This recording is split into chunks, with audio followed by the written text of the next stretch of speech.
Nigeria became a British protectorate in 1901, and from then until 1960, colonization happened. Now, on October 1st, 1960, we finally gained independence and became a nation and a republic in 1963. Now, since then, to this very moment, so much has happened in the country. We'd had the civil war, we had a couple of military coups, we had military rule, and then we came back to civilian rule that has lasted for 20 years, and we're still in civilian rule, enjoying some democracy.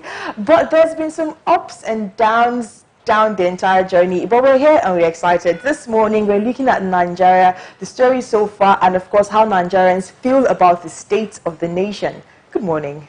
Good morning. Morning. Since we're talking about Nigerians and the state of the nation, I'll start with the Nigerians closest to me. How do you guys feel? 59 years old. Well, we're not born 59 years ago, so the nation was born though. We'll just start from where we met or what we saw. You know, it just happened that things started going down the hill. You know, there were times where everybody could say, okay, we could adapt to this and adapt to that. And okay, yes, life was fair, but at some point, a lot of things started happening and a lot of things started going down. And so you see that people do not want to celebrate. People do not want to come out and say, yay, it's Nigerians Day and the like. So I feel good. I feel good. I'm pretty much optimistic.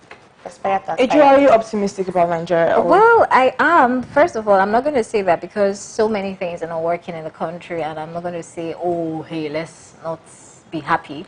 I'm happy with myself, but I'm also happy that I feel that there's so much that can be done, and that's the way forward for me, in quotes. So I would like not to bring, we all know all the bad things going on right now in Nigeria, the bad, no lights and everything, but I'm very optimistic and I believe there's hope for Nigeria. I like hope as much as the next guy likes sliced bread.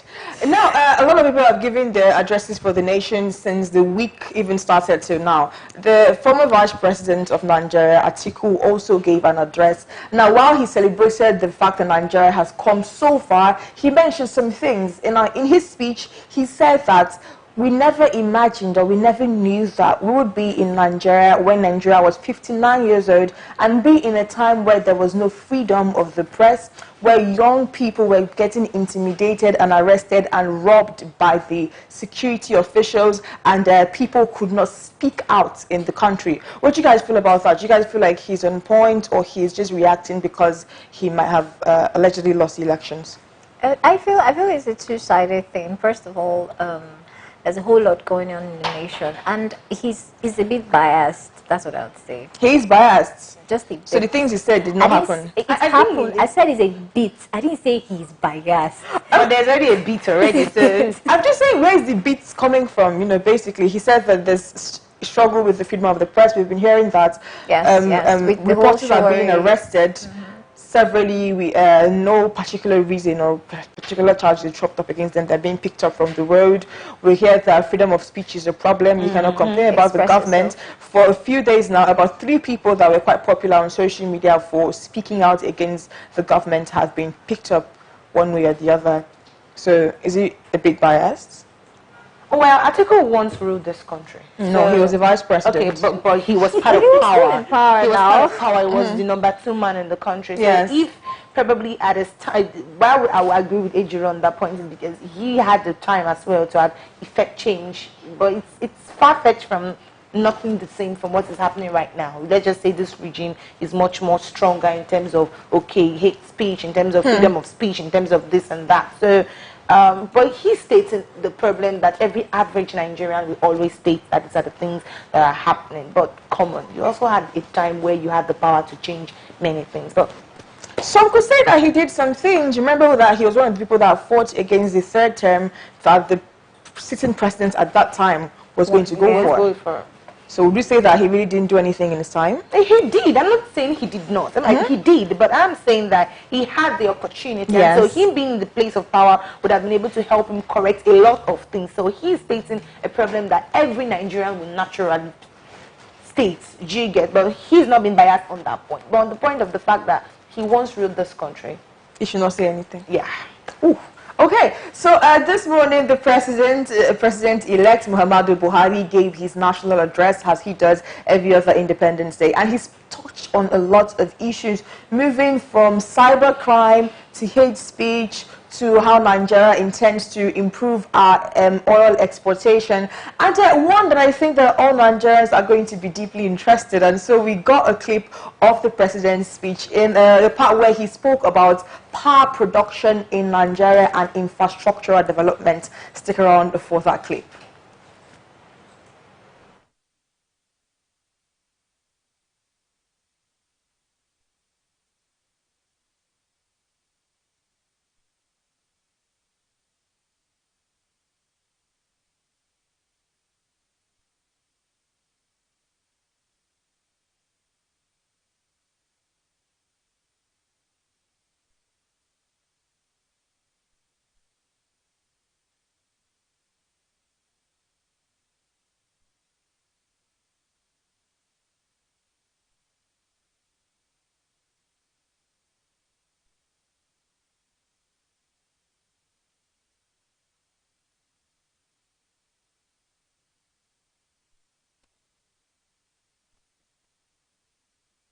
No, I love the fact that the president tries to touch on several issues. His speech was very long and very all-encompassing. Now, but for the clip that we just played right now, he said that they are working on the power grid, and by 2023, he's certain that Nigeria would have stable power supply. And he's saying that one of the ways they are ensuring this is the Mabila power plant that they are working on currently.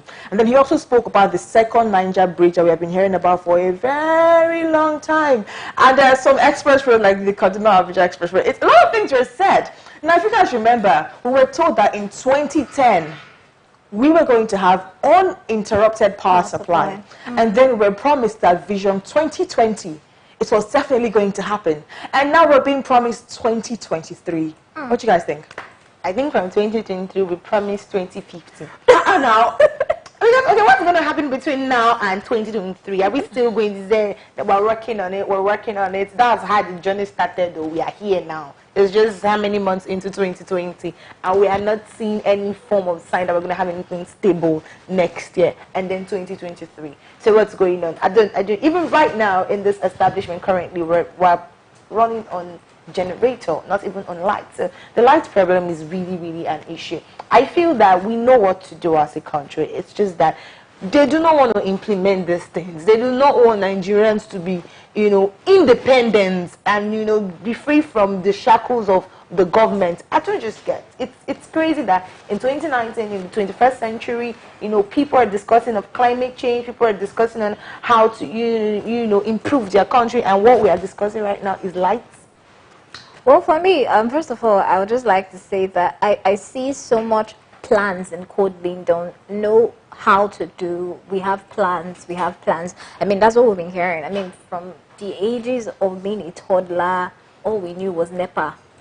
And still, we're getting older, we still shout NEPA. These are things that are supposed to be free for us. And I believe that, as much as, there's something to be done, what are they really doing about it? We just hear that they're working on it, but we are not really seeing implementations, plans, and then this is what we have implemented, and this is what we plan to do. So I feel that there's so much that can be done. Let's stop procrastinating and start doing something. I mean, the clip did say they were doing things. I mean, the Mabila power plant was mentioned, and I've been following that story for a while, and it seems like it's going to be successful. So can we hope against hope? I think Buhari is going to be, if his term continues uninterrupted, let's say Atiku loses at the Supreme Court, obviously Buhari's tenure is going to continue, and it's supposed to end at 2023. So can we hope that at the end of the Buhari tenure, these things are going to happen? Because that was the promise that he just made in his speech. And he actually gave a breakdown of how it is going to happen over time, how the megawatts are going to continue increasing consistently, and with the new plans, so much work is going to be put. So should we put more faith in President Buhari looking at his first term? He already has a record as a civilian government. Let's ignore the fact that he was a military head of state at some point. He has been a civilian government for a while now. And looking at the first 4 years of President Buhari and the next 4 years we're looking at, can we take his promises to heart? We can, but stay expectant and hope, like you said, against hope, because now we cannot necessarily predict what's going to happen in the next couple of years. But what I can say is that let's take his word for it and see what happens in the next 3 years. Okay, are you buying it? No. I'm not, because come on, he has a first term, and there is literally no track record of what he has done that Nigerians can literally hold on to and say, okay, this is what our president has done, and for this cause we could hope and say, you will get it right. Nigerians, we can give second chances a lot. We are liberal people when it comes to hope. We have lots of hope inside of us. Yes. But right now, I don't believe so, because I felt like the second term would have been another platform for him to put things in place, things to start working. If other aspect of government or aspect of human rights and social amenities are working, for instance, now the Sowore issue on ground right now, it's looking like if you speak against the Nigerian government, you're going in for it, either whether the court grants you bail or not. So these are indications that how are we sure that something as basic as light is ever going to happen? Do you understand? But of course, let's fold our hands and see what will happen at the end of the day. Strong points were made. All right, so just so we're sure that we're speaking the hearts of Nigerians and everybody got a chance to air their view, we sent some of our members of our media team to the streets to ask how Nigerians felt about the state of the country at 59. We have a clip for you right now. We're discussing about Nigeria, what people feel about Nigeria right now, whether they have a bad feeling or a good feeling about Nigeria. And now we'll be going to the streets to hear the views of people. Well, the first thing I have to say is that when you look at the economy generally, you see that there's nothing to write home about the economies of Nigeria. Why? Because our leaders, some of the benefit that Nigeria is supposed to have, we are not really having them. And when you look at the economy, you see that the whole economic have reduced drastically. You see that nothing really lively is going on. So what I can really say that we are celebrating, we are just celebrating life.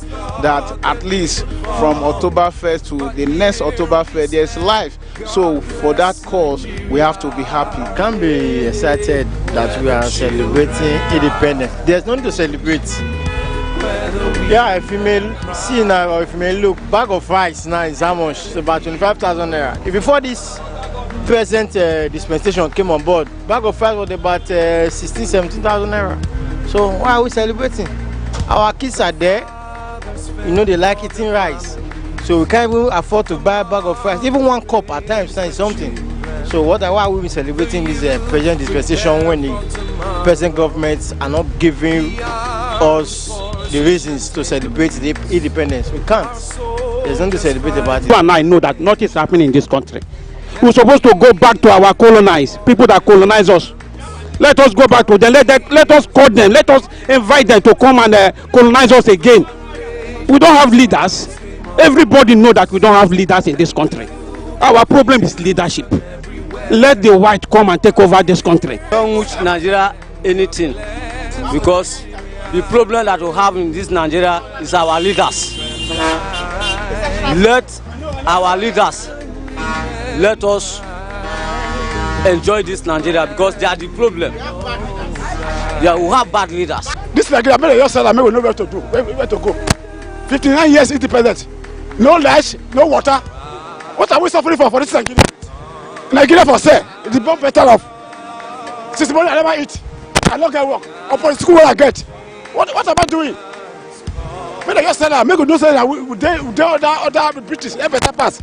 That more countries all lying down. A cup of rice 120. No water, no light. I wish Nigeria success, but the economy is very bad. People are suffering. If you look at everywhere today, things are very hard. You see, and the economy is very bad. So after 59-year-old Nigerian independence, Nigeria is supposed to progress more than this. Presently now, things are hard in Nigeria. With the youth, we are suffering. I heard the other day that the president said we are lazy. We are not lazy. How can somebody like me, I'm an educated person, I'm here in the junction hustling for daily job. It's a pity. 59 years is not a joke. It's not a joke at all. Presently, as I'm speaking now, there's no light. There's no light. Thank God, source of water we get now is from the borehole. We don't used to buy water again or whatever. But the power to power it for we to be using. We cannot see power. And we have a minister of power. He has been there for 4 years. He's there again now. Nothing to write home about. I heard that they celebrated 100 years of being in the office for the second term now. Nothing to write home about.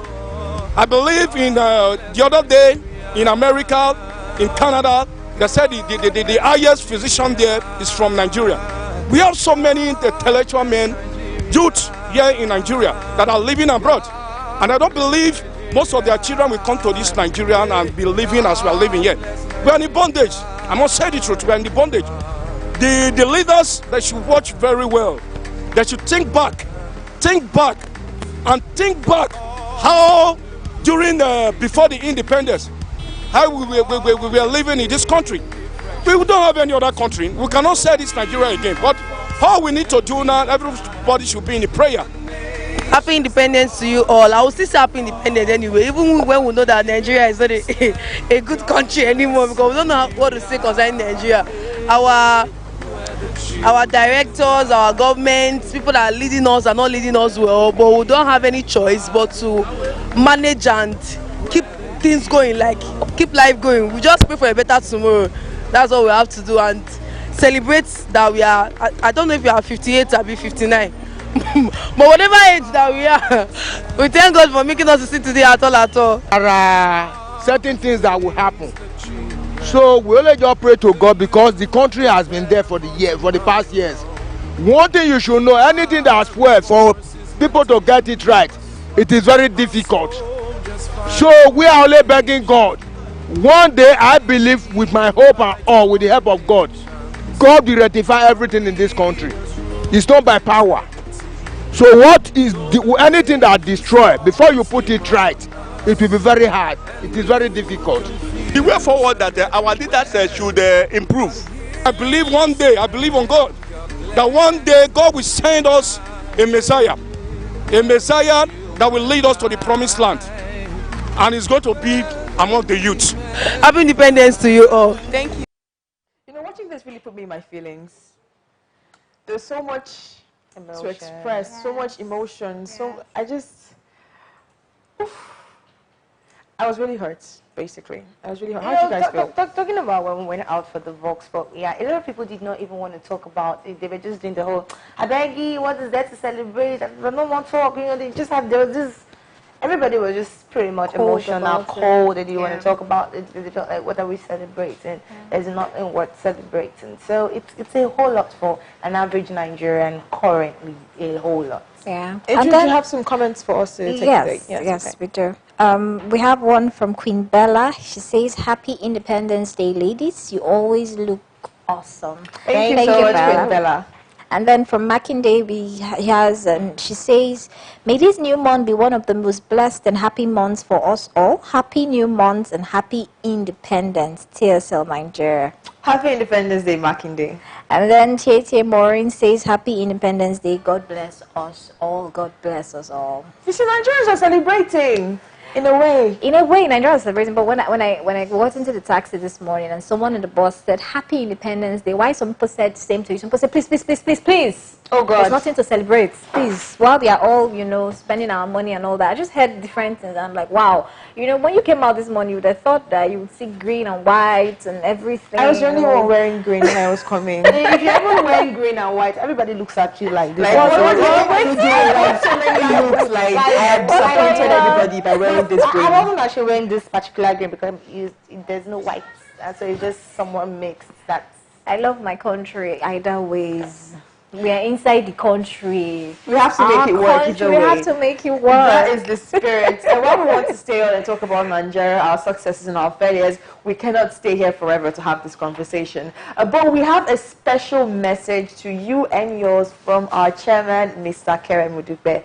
The message, when I saw the video yesterday, I was so excited because there was so much content and so much excitement. And there was a message that everyone can actually take home. Now, this is where we draw the curtain on the show this morning. morning. Thank you guys so much for joining us. We'll be here again tomorrow morning having exciting conversations with you. My name is Joyce Chooks. I have with me Neki Mario and Ejiro Omoegiade. On behalf of all of us on TSL Nigeria TV, happy Independence Day. And welcome to the last and final quarter of 2019. Be your most amazing self. Now here is a message from our chairman, Mr. Kere Modupe.